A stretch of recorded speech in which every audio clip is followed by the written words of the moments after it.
BJP. നേതൃത്വത്തിനെതിരെ തുറന്നടിച്ച R Sreelekha. Thiruvananthapuram കോർപ്പറേഷനിൽ മേയറാക്കാമെന്ന് വാഗ്ദാനം നൽകിയാണ് തന്നെ മത്സരിപ്പിച്ചതെന്ന് ആർ ശ്രീലേഖ. തിരുവനന്തപുരത്ത് ബി.ജെ.പിയുടെ മുഖം താനായിരുന്നു. തെരഞ്ഞെടുപ്പിന് ശേഷം കൗൺസിലർ മാത്രമാകേണ്ടി വന്നു.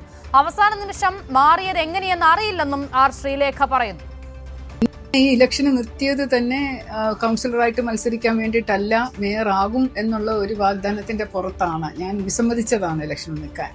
പക്ഷെ അത് അങ്ങനെ പറയുന്നത് കേട്ടപ്പോൾ ഞാനായിരിക്കും ഈ തെരഞ്ഞെടുപ്പിന്റെ മുഖം, കാൻഡിഡേറ്റ്സിന് എല്ലാവർക്കും വേണ്ടി പ്രവർത്തിക്കേണ്ട ആളായിരിക്കണം. നേരത്തെ പറഞ്ഞിരുന്നത് 10 കാൻഡിഡേറ്റ്സിനെ ജയിപ്പിക്കുന്ന വൈസ് പ്രസിഡന്റും കൂടിയാണ് ഞാൻ ബി.ജെ.പിയുടെ സംസ്ഥാന. അപ്പോൾ അതിനെ 10 പേരെ വിജയിപ്പിച്ചാൽ മതി എന്നാണ് പറഞ്ഞത്. അവസാനം ഞാൻ കൗൺസിലർ ആകേണ്ട സാഹചര്യത്തിൽ ഞാൻ പാർട്ടി പറഞ്ഞത് അംഗീകരിച്ച് നിന്നു.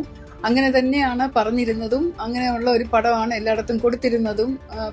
എല്ലാ പത്രങ്ങളുടെ ചർച്ചകൾക്കും ഒക്കെ എന്നെയാണ് വിട്ടുകൊണ്ടിരുന്നത്.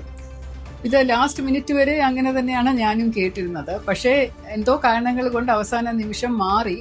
എസ് ഷീജ വിവരങ്ങൾ നൽകാനായി ചേരുകയാണ്. ഷീജ, പൂർണ്ണമായും ബി.ജെ.പിയുടെ മുഖമില്ലാത്ത ഒരാളെ മുന്നിൽ നിർത്തി മത്സരിപ്പിക്കുക, തൃശൂരിൽ സുരേഷ് ഗോപിയെ നിർത്തിയതുപോലെ അങ്ങനെ ഒരു തന്ത്രമായിരുന്നു ശ്രീലേഖയുടെ കാര്യത്തിൽ തിരുവനന്തപുരത്ത് ബി.ജെ.പി. സ്വീകരിച്ചത്. മേയറാകുമെന്ന് ഏറെക്കുറെ അവസാന ഘട്ടത്തിൽ വരെ ചർച്ചകൾ നടക്കുകയും ചെയ്തിരുന്നു. പിന്നീട് ഒരു മാറ്റമുണ്ടാകുന്നു. ആ വിഷയത്തിൽ കൂടിയാണ് ഇപ്പോൾ ശ്രീലേഖ അതൃപ്തി പരസ്യമാക്കുന്നതല്ലേ? തെരഞ്ഞെടുപ്പിന് മുൻപ് നൽകിയ വാഗ്ദാനങ്ങളൊക്കെ പൂർണ്ണമായും മറന്നു നേതൃത്വം എന്നൊരു വിമർശനം കൂടി ഉണ്ട് അവരുടെ വാക്കുകളിൽ.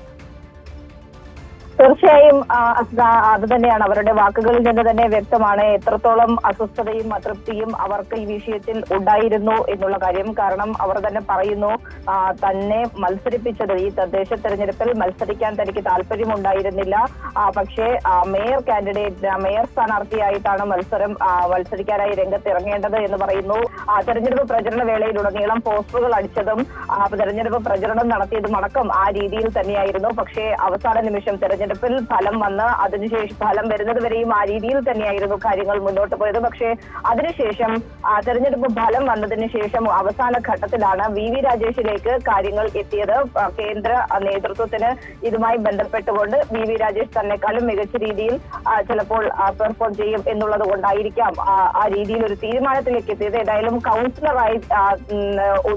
കൗൺസിലറായി മാത്രം നിലനിൽക്കുക, അതാണ് ഇപ്പോൾ താൻ തീരുമാനിച്ചിട്ടുള്ളത്. അതിന്റെ അടിസ്ഥാനത്തിൽ ആ രീതിയിലുള്ള പ്രവർത്തനങ്ങളുമായി മാത്രം മുന്നോട്ട് പോകാനാണ് തീരുമാനിച്ചിരിക്കുന്നത് എന്നാണ് ശ്രീലേഖയുടെ വാക്കുകളിൽ ശ്രീലേഖ പറഞ്ഞു വെക്കുന്നത്. അതിൽ കടുത്ത രീതിയിലുള്ള അതൃപ്തി, ഏത് രീതിയിലാണ് താൻ പറ്റിക്കപ്പെട്ടത് എന്നതടക്കമുള്ള ആ രീതിയിലുള്ള അതൃപ്തി തന്നെയാണ് ശ്രീലേഖയുടെ വാക്കുകളിൽ നിന്നും നമുക്ക് മനസ്സിലാക്കാൻ സാധിക്കുന്നത്. പ്രത്യേകിച്ചും ഇതുമായി ബന്ധപ്പെട്ടുകൊണ്ട് ശ്രീലേഖയുടെ ഒരു പരസ്യ പ്രതികരണം നടത്തരുത് എന്ന തരത്തിലുള്ള ഒരു നിർദ്ദേശം നേരത്തെ തന്നെ പാർട്ടി തലത്തിൽ നൽകിയിരുന്നു എന്നുള്ളതാണ് മനസ്സിലാക്കുന്നത്. അതിനു വേണ്ടിയിട്ടുള്ള നീക്കങ്ങൾ, സമ്മർദ്ദം വലിയ തോതിൽ നേതാക്കളടക്കം നടത്തിയിരുന്നു.